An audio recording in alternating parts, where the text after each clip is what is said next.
سبحان اللہ والحمد للہ. السلام علیکم ورحمۃ اللہ وبرکاتہ. اعوذ باللہ من الشیطان الرجیم. بسم اللہ الرحمن الرحیم. رب یسر ولا تعسر وتمم بالخیر وبک نستعین یا فتاح رب زدنی علما. صدق اللہ العظیم. مجھے امید ہے کہ آپ سب خیر و عافیت سے ہوں گے. جیسے کہ آپ سب کو پتہ ہے الحمدللہ ہماری قرآن کریم کی تفسیر چل رہی ہے اور سورہ بقرہ کے 2 رکوع ہو چکے ہیں. تیسرا رکوع چل رہا ہے اور تیسرے رکوع کے اندر 2 آیتیں ہماری الحمدللہ پچھلے ہفتے ہو چکی تھیں اور آج جو ہے سورہ بقرہ کے تیسرے رکوع کی اور 2 آیتیں پڑھیں گے.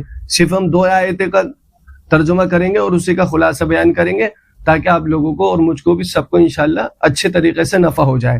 دیکھیں تھوڑا تھوڑا لے کے چلنے کا مقصد یہ ہے کہ تاکہ ہمیں چیزیں یاد ہوں. اگر ہم زیادہ لے کے چلیں گے تو پھر یاد کرنا چیزوں کو ذہن میں بٹھانا مشکل ہو جائے گا. تو سورہ بقرہ کے تیسرے رکوع کی 2 آیتیں ہو گئی ہیں. آج بھی 2 آیتیں ہوں گی. تو میں پہلے آپ کے سامنے آیت پڑھ دیتا ہوں, پھر ہم مختصر سا ترجمے کا انداز وہی رہے گا. لفظ با لفظ ہم پہلے ترجمہ کریں گے ورڈ ٹو ورڈ تاکہ آپ کو ترجمہ یاد ہو. دیکھیں اگر میں اکٹھا ترجمہ کر دوں گا آپ ترجمہ سن تو لیں گے لیکن آپ ذہن میں نہیں بٹھا پائیں گے. تو پہلے میں ایک لفظ کا ترجمہ بتاؤں گا آپ کو کہ اس کا کیا مطلب ہے, پھر ہم پوری آیت کا ملا کے ترجمہ کریں گے تاکہ ہمیں ترجمہ یاد ہو جائے. پھر مختصر سا میں آپ کے سامنے خلاصہ رکھ دوں گا. چلے شروع کرتے ہیں. وَإِن كُنتُمْ فِي رَيْبٍ مِّمَّا نَزَّلْنَا عَلَىٰ عَبْدِنَا فَأْتُوا بِسُورَةٍ مِّن مِّثْلِهِ وَادْعُوا شُهَدَاءَكُم مِّن دُونِ اللَّهِ إِن كُنتُمْ صَادِقِينَ. صفحہ جو ہے آپ کو اسکرین پر نظر آتا رہے گا تو آپ اس پہ اپنی نظر جمائے رکھنا تاکہ آپ کو چیزیں یاد ہوتی رہیں.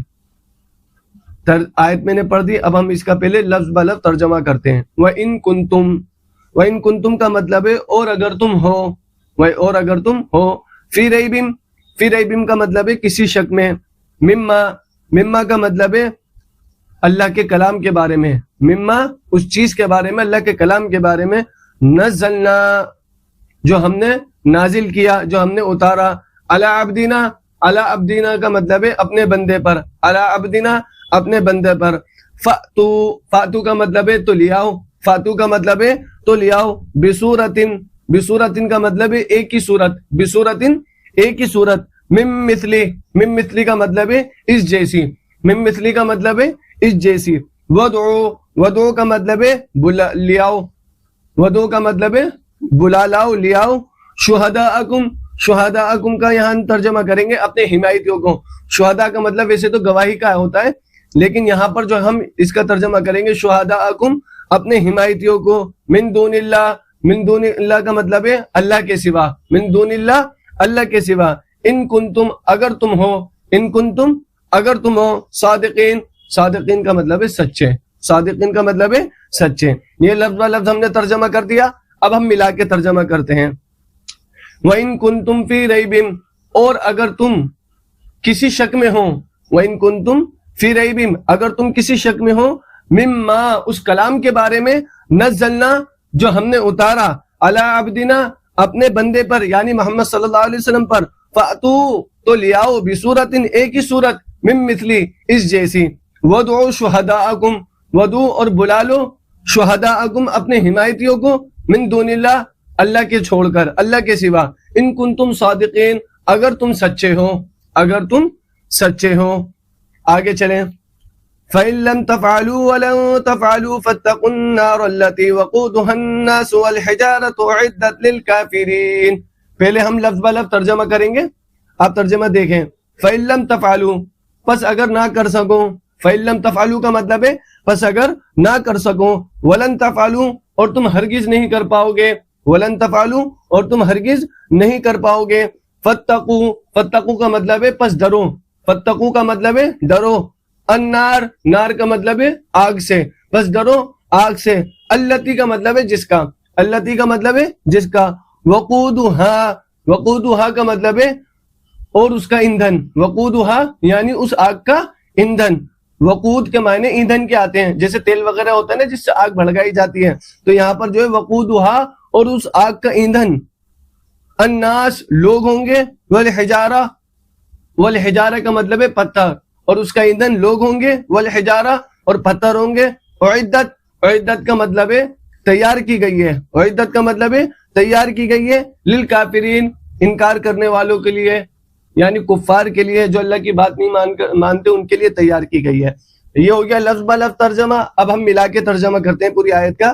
فَإِن لَمْ تَفْعَلُوا، پس اگر تم نہ کر سکو، وَلَن تَفْعَلُوا، اور تم ہرگز نہیں کر پاؤ گے، فَاتَّقُوا النَّارَ الَّتِي، پس تم ڈرو اس آگ سے کہ جس کا وقودها الناس والحجارہ، کہ جس کا ایندھن ناس لوگ ہوں گے، والحجارہ اور پتھر ہوں گے، اعدت للکافرین اور وہ تیار کی گئی ہے کافروں کے لیے، انکار کرنے والوں کے لیے۔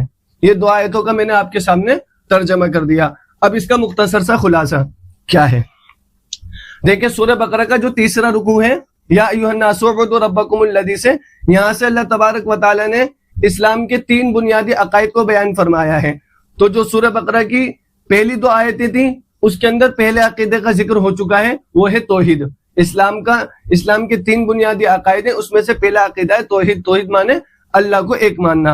اور آج جو 2 آیتیں ہیں اس کے اندر اللہ تبارک و تعالی اسلام کے دوسرے بنیادی عقیدہ یعنی رسالت، اس کو بیان فرما رہے ہیں۔ رسالت کا کیا مطلب ہے؟ جیسے پہلا عقیدہ تھا توحید، توحید کا مطلب ہے ایک ماننا اللہ کو، اور رسالت کا مطلب ہے کہ اللہ تبارک و تعالی کسی مخصوص بندے کو چن کر، کسی مخصوص انسان کو، کسی مخصوص بندے کو چن کر لوگوں کی طرف بھیج دیتے ہیں تاکہ وہ اللہ کا پیغام لوگوں تک پہنچا دیں۔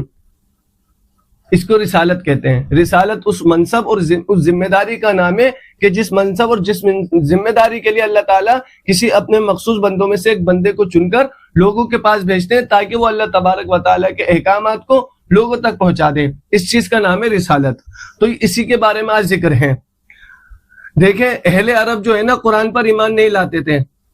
جب اللہ تبارک و تعالیٰ جب اللہ کے نبی صلی اللہ علیہ وسلم قرآن شریف پڑھا کرتے تھے تو وہ یہ قرآن کو اللہ کا کلام نہیں مانتے تھے۔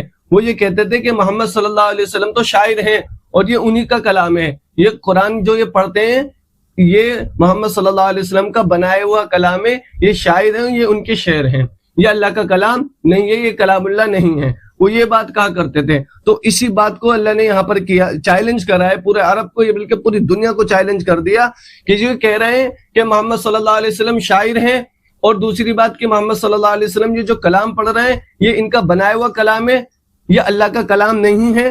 تو اللہ نے پھر یہاں پر اس بات کے کہا ہے وَإِن كُنتُمْ فِي رَيْبٍ مِّمَّا، اگر تم کسی شک میں ہو اس کلام کے بارے میں جو ہم نے اپنے محمد صلی اللہ علیہ وسلم پر اتارا ہے، یعنی کہ قرآن اللہ کے نبی صلی اللہ علیہ وسلم پر نازل کیا گیا ہے، تم اس کلام کے بارے میں اگر کسی معاملے میں شک میں ہو نا، فَأْتُوا بِسُورَةٍ مِّن مِّثْلِهِ، تو تم جیسی ایک ہی صورت لے آؤ۔ یہ تم کہہ رہے ہو نا یہ تو شاعر کا کلام ہے، یہ اللہ کا کلام نہیں ہے، تو اللہ نے چیلنج کر دیا فَأْتُوا بِسُورَةٍ مِّن مِّثْلِهِ، تم جیسی ایک ہی صورت لے آؤ، وَادْعُوا شُهَدَاءَكُمْ، اور تم اپنے حمایتیوں کو بھی بلا لو، إِن كُنتُمْ صَادِقِينَ، اگر تم اپنی بات میں سچے ہو۔ یعنی کہ تم کہہ رہے ہو کہ محمد صلی اللہ علیہ وسلم شاعر ہیں اور یہ ان کا بنایا ہوا کلام ہے، اگر یہ بات تمہاری سچی ہے نا تو تم ایسا کرو فَأْتُوا بِسُورَةٍ مِّن مِّثْلِهِ، اسکرین پر آیت نظر آ رہی ہوگی، فَأْتُوا بِسُورَةٍ مِّن مِّثْلِهِ، تو پس لے آؤ جیسی ایک آیت، وَادْعُوا شُهَدَاءَكُمْ، اور تم اکیلے نہیں ہو، وَادْعُوا شُهَدَاءَكُمْ، اور بلا لو اپنے حمایتیوں کو بھی جو تمہارے ساتھ ہیں، جو تمہاری بات کی تائید کرتے ہیں نا، جو کہتے ہیں ہاں تم ٹھیک کہہ رہے ہو، یہ کلام اللہ کا کلام نہیں ہے، یہ تو شاعر کا کلام ہے، محمد صلی اللہ علیہ وسلم شاعر ہیں اور یہ انہی کا اشعار ہیں، تو تم ان کو بھی بلا لو اور جیسی ایک ہی صورت لے آؤ۔ یہ ایسا چیلنج تھا جو عرب کے تمام ادیبوں پر، تمام شعراء پر ایک تھپڑ تھا۔ پھر اللہ نے آگے یہ کہہ دیا فَإِن لَمْ تَفْعَلُوا، اور تم یہ ہرگز نہیں کر پاؤ گے، اور یہ تم نہیں کر پاؤ گے، وَلَن تَفْعَلُوا، اور تم ہرگز نہیں کر پاؤ گے، فَاتَّقُوا النَّارَ، پتو اللہ نے کہا کہ تم ڈرو اس معاملے میں کہ جو تم کہہ رہے ہو نا یہ کلام اللہ کا کلام نہیں ہے، محمد صلی اللہ علیہ وسلم کا بنایا ہوا کلام ہے، تو پھر تم ڈرو اللہ سے، ڈرو اس آگ سے کہ جس کا ایندھن وقود کا معنی ایندھن، کہ جس کا ایندھن آگ ہوگی اور پتھر ہوں گے، یعنی یہ کافر ہیں، اور یہ کافر جو ان مورتوں کی پوجا کرتے ہیں وہی پتھر، یہ سب اس آگ کا ایندھن ہوگی۔ اعدت للکافرین، اور وہ تیار کی گئی ہے کس کے لیے؟ ان کافروں کے لیے جو اللہ نہیں مانتے، جو اللہ کے کلام کو کلام نہیں مانتے، جو حضرت محمد صلی اللہ علیہ وسلم کی رسالت کو نہیں مانتے، ان کے لیے تیار کی گئی ہے۔ تو جب یہ آیت نازل ہوئی دونوں، تو بس یہ سمجھ لیں کہ پورے عرب میں، پورے عالم میں قرآن مچ گیا کہ اس کی بات کا کوئی جواب نہیں تھا، کوئی نہیں لا پایا آج تک فاتو بسورۃ من مثلہ کے جیسی وہ ایک ہی آیت لیا ہے. تو پھر اللہ تبارک و تعالیٰ کے اس یہاں پر جو ذکر کیا ہے اس آیت میں، تو اللہ نے یہاں پر اللہ کے رسول صلی اللہ علیہ وسلم کی رسالت کا اور قرآن کریم کا اللہ کے کلام ہونے کا روز روشن کی طرح واضح کر دیا کہ اللہ کے رسول شاعر نہیں ہے، یہ رسالت ہے، جو یہ کلام ہے ان کو دیا گیا ہے لوگوں تک پہنچانے کے لیے، اور یہ کلام ان کا بنایا ہوا کلام نہیں ہے، یہ اللہ تبارک و تعالیٰ کا کلام ہے، یہ محمد صلی اللہ علیہ وسلم کے اشعار نہیں ہے. یہ مختصر سا یہ خلاصہ ہے. تو یہاں پر اسلام کا دوسری بنیادی عقیدہ رسالت کا ذکر ہوا ہے. تو ہم نے آج الحمدللہ 2 پورے عقیدے پڑھ لیے. اسلام کا پہلا بنیادی عقیدہ توحید تھا، وہ پچھلی 2 آیتوں میں گزر گیا، اور آج کی 2 آیتوں میں اسلام کا دوسری بنیادی عقیدہ رسالت ہے، اور تیسرا بنیادی عقیدہ ہے آخرت. انشاءاللہ اگلی 2-3 آیتوں کے اندر ہم آخرت کا ذکر پڑھیں گے. مجھے امید ہے کہ الحمدللہ آپ کو یہ چیزیں اور باتیں ترجمہ سمجھ میں آیا ہوگا. بس اللہ سے دعا ہے کہ اللہ ہمیں عمل کرنے والا بنائے، ہمیں قرآن کریم سے قریب کر دے، ہمارے دلوں کو قرآن کریم کے نور سے بھر دے. اللہ تعالی ہمارے لیے اس پر عمل کرنا قرآن کریم پر آسان کر دے، اور لوگوں تک زیادہ سے زیادہ اس ویڈیو کو شیئر کریں تاکہ لوگ قرآن کریم سیکھیں اور سب عمل کرنے والے بنیں. آج کے لیے میں اجازت چاہتا ہوں. السلام علیکم ورحمۃ اللہ وبرکاتہ.